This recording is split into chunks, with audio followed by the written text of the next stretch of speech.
Most of the women that I speak with already know that something needs to change, but knowing is not the same as actually doing.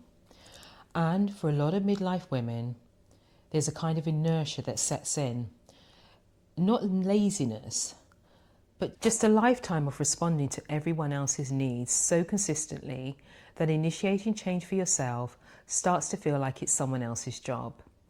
It's a bit like when we were children and we stand with our arms straight up in the air, waiting for someone else to come and help us to get dressed. But here's the thing, and you know this too, no one is coming to change you. In my work as a business change consultant, I've sat in rooms with very senior, highly intelligent, motivated people who knew exactly what needed to change and still couldn't make it happen. You see, the gap between knowing and doing is not usually due to a lack of intelligence. It's one of the most well-documented phenomenons in behavioural science. And this is what this session is going to be about. Understanding exactly what's keeping you standing still so that you can have the right tools to move forward. I've identified 5 reasons why most people don't make a change even when they know what to do. And I want you to stay with me right to the end because the last reason is the one that gets most of us. Even I've been guilty of reason number 5.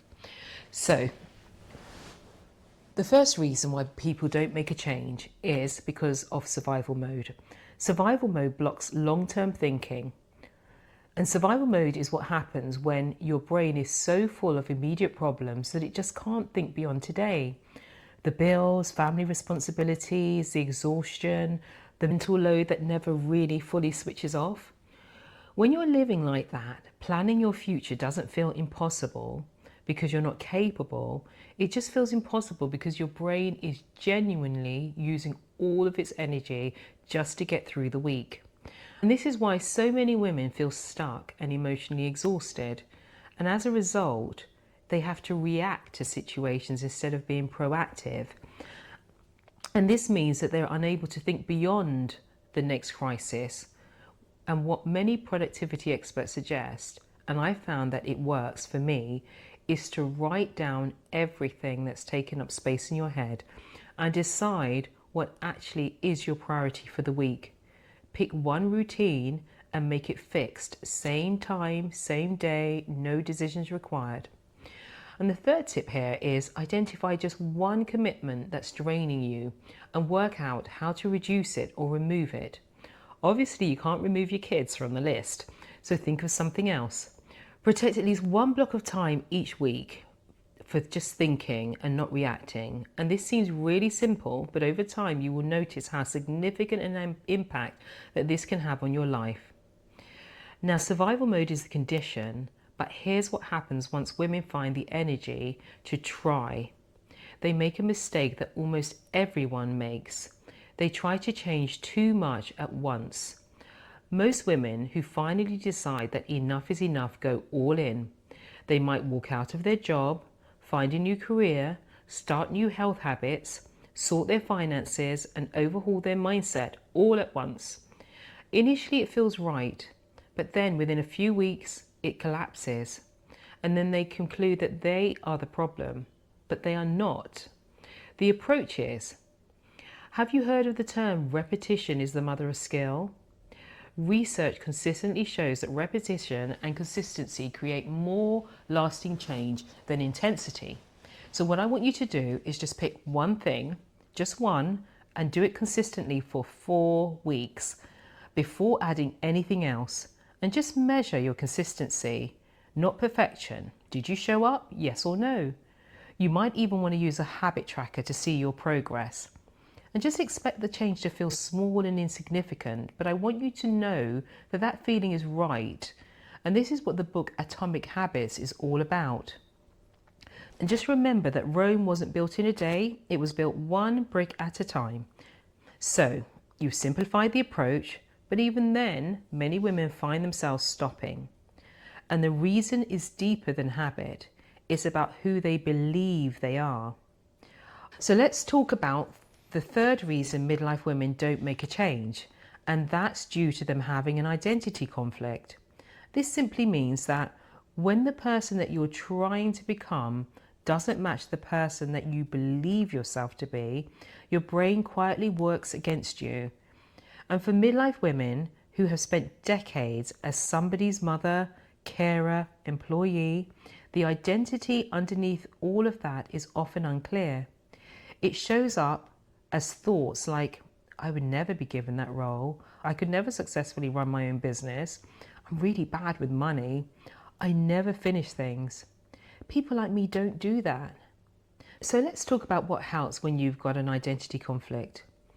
Have a journal, and every time you do something new, write it down. You're building proof that you're changing, and also start talking about yourself differently.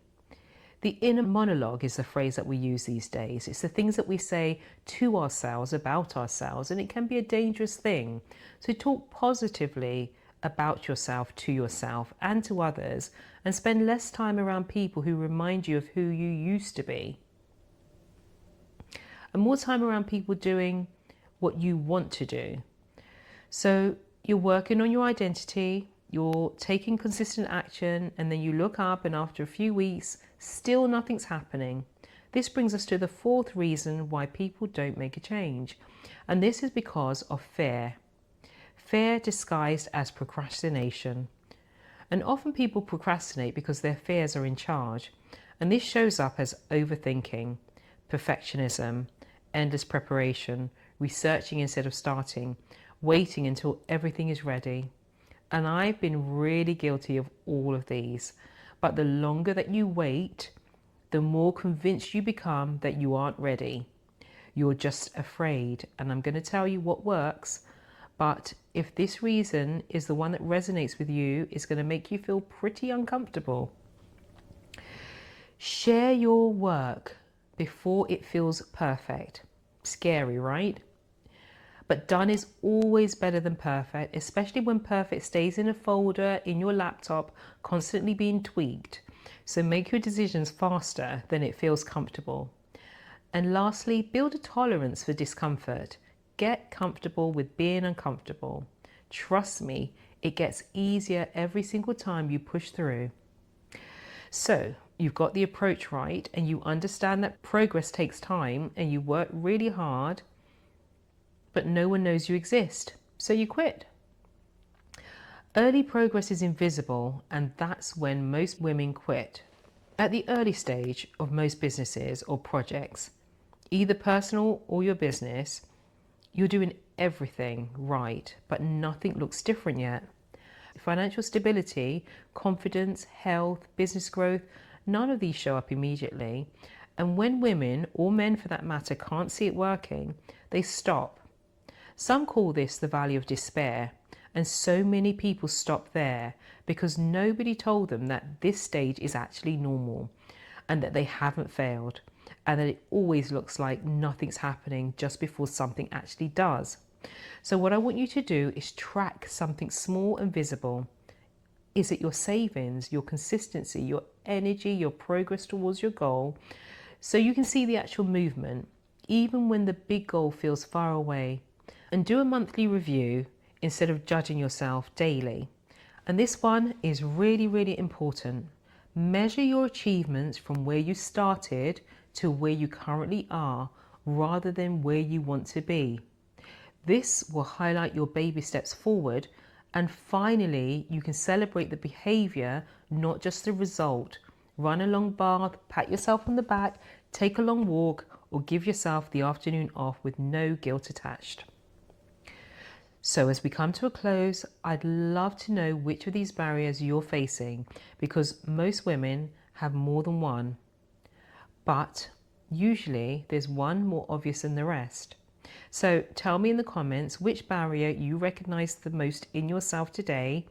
And if this session resonated, share it with a woman in your life who also needs to hear it. Having these barriers means that you're human. And the fact that you're still here and still watching or listening, still trying to understand what's getting in the way, that already tells me something about you. You're ready and willing to change, and you just need someone to help. And if that's me, meet me in the next session.